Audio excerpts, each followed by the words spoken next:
안녕하세요. 무명선교회입니다. 오늘은 야고보서 말씀 묵상 18번째 시간 1장 17절 위로부터 주시는 선물에 대해서 우리가 함께 나누도록 하겠습니다. 먼저 17절 함께 읽고 시작하도록 하겠습니다. 각양 좋은 은사와 온전한 선물이 다 위로부터 빛들의 아버지께로서 내려오나니 그는 변함도 없으시고 회전하는 그림자도 없으시니라. 아멘. 17절에서 각양 좋은 은사와 온전한 선물이라고 했습니다. 하나님은 선하신 분이십니다. 모든 온전한 것을 우리에게 주시는 하나님이시죠. 하나님께서 우리에게 주시는 것은 땅에 속한 것이 아니고 하늘에 속한 것들입니다. 땅의 것들과는 비교할 수 없는 것입니다. 땅의 것으로는 바꿀 수 없는 것들입니다. 하나님께서 주시는 은사와 선물은 하나님의 사람들로 하여금 온전하며 모든 것에 구비하여 하나님 앞에 서기까지 부족함이 없게 만들어주는 귀한 것들입니다. 하나님은 어떻게 하든지 우리를 세워주시기를 원하십니다. 언제나 진리를 따라서 살기를 원하십니다. 우리에게 주신 것들을 가지고 우리를 위해서 살지 않고 하나님의 영광을 위해서 살기를 원하십니다. 하나님께서 우리에게 주시는 것이 무엇일까요? 지혜와 지식의 부요함에 관한 것입니다. 믿음의 눈을 떠서 하나님께서 하신 일들을 발견하는 것이죠. 하나님의 선한 역사를 이루어가는 것입니다. 우리는 하나님께서 공급하시는 은사와 선물로 말미암아 이 시대를 이겨나갈 수 있는 힘을 가질 뿐만 아니라 영적인 무장을 온전히 할 수 있는 것입니다. 성경에서 은사라는 단어가 사용되는 예를 찾아보면 구약 성경과 신약 성경에서 그 의미가 다소 다르다는 것을 발견할 수가 있습니다. 구약 성경에서는 이 말이 선물로 사용되었습니다. 제물과 예물들은 하나님께 드리는 선물이었습니다. 어떤 의미에서는 레위인들도 하나님께서 인간에게 주신 선물이라고 가르칩니다. 선물은 정당하지 못한 동기로 드려질 수가 있으며 그래서 그 단어는 뇌물과 같은 뜻으로 사용되기도 하였습니다. 이스라엘 백성들은 너는 뇌물을 받지 말라. 뇌물은 밝은 자의 눈을 어둡게 하고 라고 경고함을 받았습니다. 그러나 신약에서는 이 단어가 은사라는 말로 주로 사용되었습니다.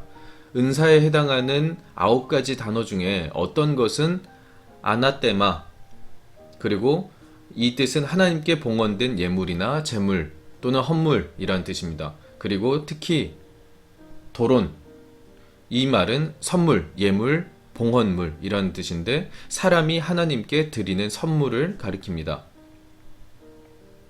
어떤 것은 사람이 서로 주고받는 선물을 가리키는데 예를 들면 도론이나 도마가 그러합니다.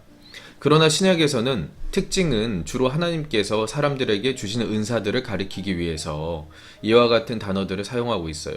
도레아 라는 단어는 대가를 바라지 않는 호의를 가리키며 또 10번, 11번 나오는데 이 단어가 언제나 하나님의 은사에 대해서 사용하고 있습니다. 때로는 그것을 구원을 가리키는 혹은 측량할 수 없는 은사를 가리킵니다. 성령을 가리키는 거죠. 각양 좋은 은사, 온전한 선물, 이것들이 다 위로부터 내려오나니 라고 말합니다. 가장 중요한 단어는 카리스마, 아낌없이 주는 호의, 선물이라는 뜻인데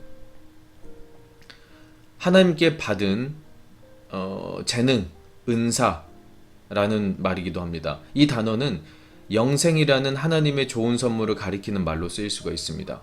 그러나 이 단어의 특징적인 용도는 영적인 은사, 즉 성령께서 특정한 사람에게 부여하시는 은사를 가리키는 데 주로 사용이 됩니다.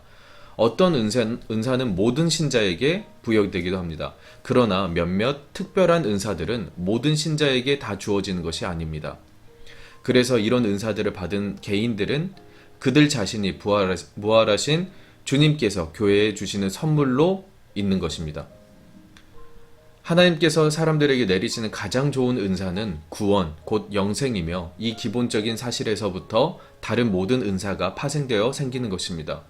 중요한 본문들은 사도행전 13장 34절, 그 다음에 로마서 12장 6절, 고린도전서 12장 4절, 그리고 4절로 11절,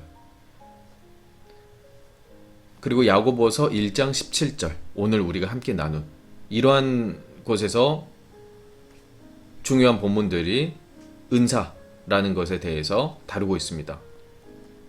또한 우리는 은사에 따른 삶의 열매, 성령의 열매에 관한 것들에 대해서도 우리가 유념해야 할 것입니다. 다 위로부터 빛들의 아버지께로 내려오나니 라고 있는데, 모든 것이 빛들의 아버지께로 온다는 말입니다. 하나님께서 공급하시는 것들은 빛의 영역에 속한 것입니다.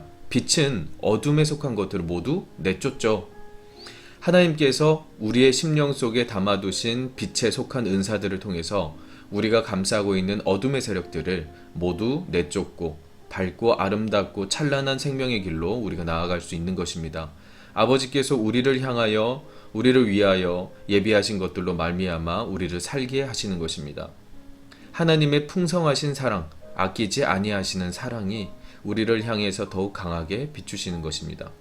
하나님의 사람들이 위로부터 주시는 힘과 지혜와 권능을 공급받지 않으면 이 땅에서 능력 있는 삶을 살지 못합니다.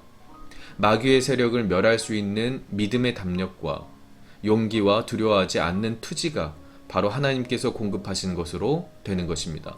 언제나 믿음의 사람들이 믿음의 선한 싸움을 싸우고자 할 때 하나님께서 그들에게 하신 말씀은 강하고 담대하라, 두려워 말라, 내가 너희와 함께 함이라 라는 말씀을 붙잡았습니다.